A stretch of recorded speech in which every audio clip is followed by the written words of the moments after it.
કરીશ સુરેન્દ્રનગરની, જ્યાં વિદ્યાર્થીઓએ શાળાનો બહિષ્કાર કર્યો છે।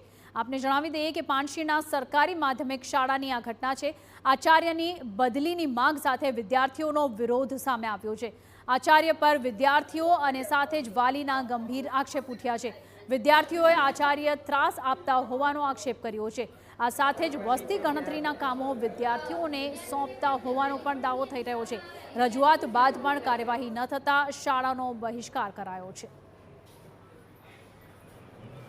શારીરિક દુબળાઈ તરીકે એક વિદ્યાર્થી વિજયભાઈ કરીને તેઓ શારીરિક રીતે નબળા છે, તેઓનો મજાક ઉડાડવો અને આખા રૂમ વચ્ચે તેઓને હસીના પાત્ર બનાવવું જેવા તેઓને અપરાધ કરેલા છે। અને વિદ્યાર્થી જોડે તેમનું વસ્તી ગણતરીના કાર્યો કરાવવા અને તેમના જે પર્સનલ સરકારી કામો હોય વિદ્યાર્થીને તેમાં રાખવા અને અનધિકૃત રોકાણ અને તેમની પરવાનગી વગર વિડીયોગ્રાફી ફોટોગ્રાફી કરવી જેવા આચાર્ય ઉપર અમે મુદ્દાઓની જાણ કરે છે અને અમને ન્યાય અપાવવા વિનંતી।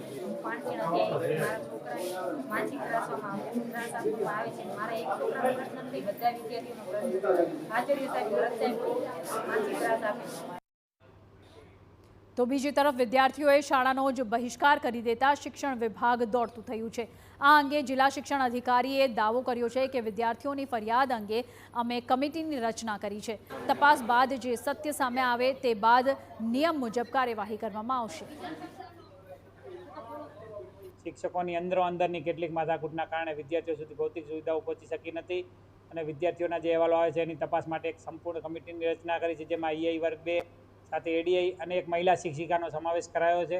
અને એક સપ્તાહની અંદર એનો રિપોર્ટ સોંપ્યા બાદ એમના શિસ્તની કામગીરી અને એમના માટે કેવી સજા થઈ શકે એના રિપોર્ટ આવ્યા બાદ આપણે તેનો નિર્ણય લેવામાં આવશે।